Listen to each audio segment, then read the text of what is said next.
Good evening, everyone. My name is David Robson, and it is my distinct pleasure to introduce tonight's screening of Black Sabbath for the High-Low Movie Club. This is the Halloween highbrow screening. That's right, we got ourselves a horror movie in the highbrow slot. Take that, you gatekeepers. We could take an entire evening discussing horror's traditionally low placing on the highbrow-lowbrow continuum and in examining the peculiar biases of those arbiters who are maintaining that placement. The only argument I'm going to make about this here is simply this.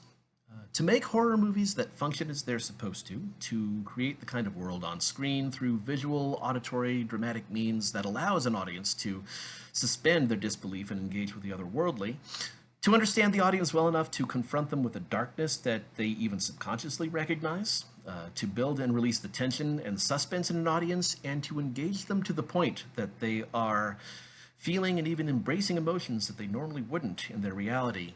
All of that takes an artist. And one of the greatest artists, not just of horror cinema, but cinema in general, is Mario Bava. Bava was born in 1914 and was a devotee of literature and the fine arts from a very young age. His father was Eugenio Bava, a cinematographer and special effects artist active from the silent era. Bava joined his father in the family business and began his career shooting a pair of short films for Roberto Rossellini.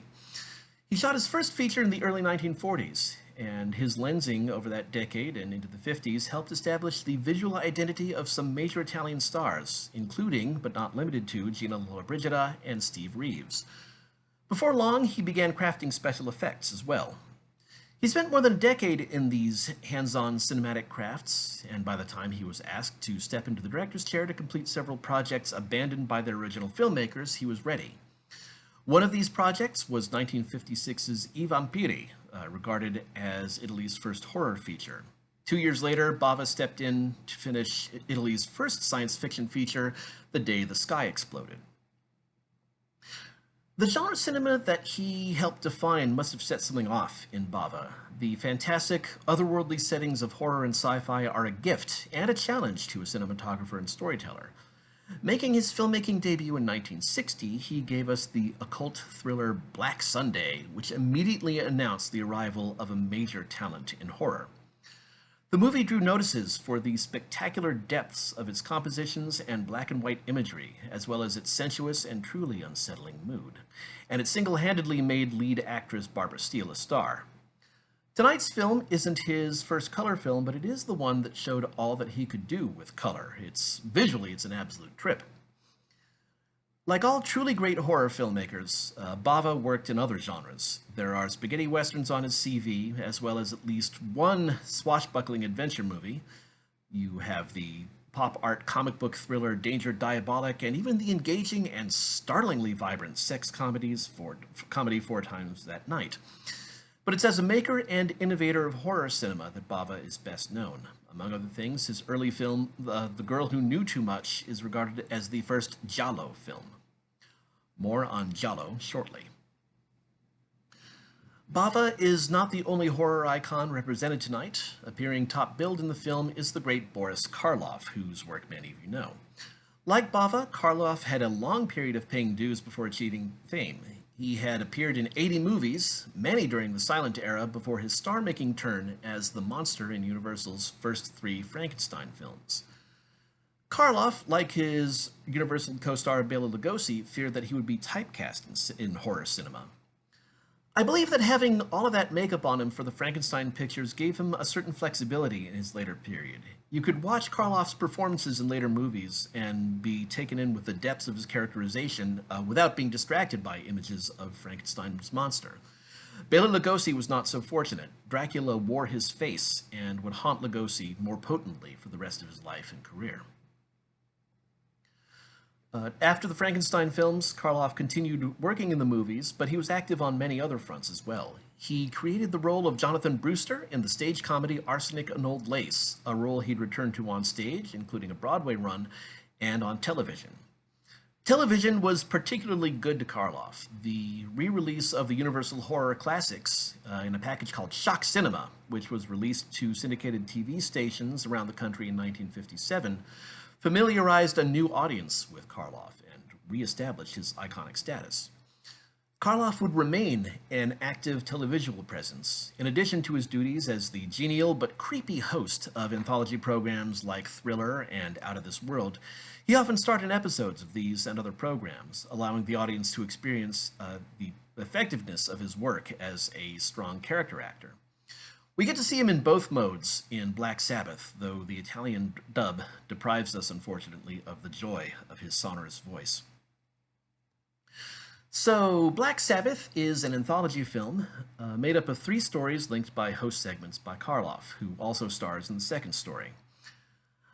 I don't want to say anything about those stories. I really think you're better off just having these things happen to you. I can say, for those who may want assurance that they're watching a highbrow film, that all 3 segments of Black Sabbath are based on short stories by F.G. Snyder, Alexei, not Leo Tolstoy, and Ivan Chekhov, with additional inspiration drawn from the work of Guy de Maupassant. All 3 stories take place in different time periods and feature very different types of horror. The first, The Telephone, is a compact example of giallo, a style of horror that Bava was instrumental in defining. Giallo is the Italian word for yellow, refers to a genre of explicitly violent mystery thriller.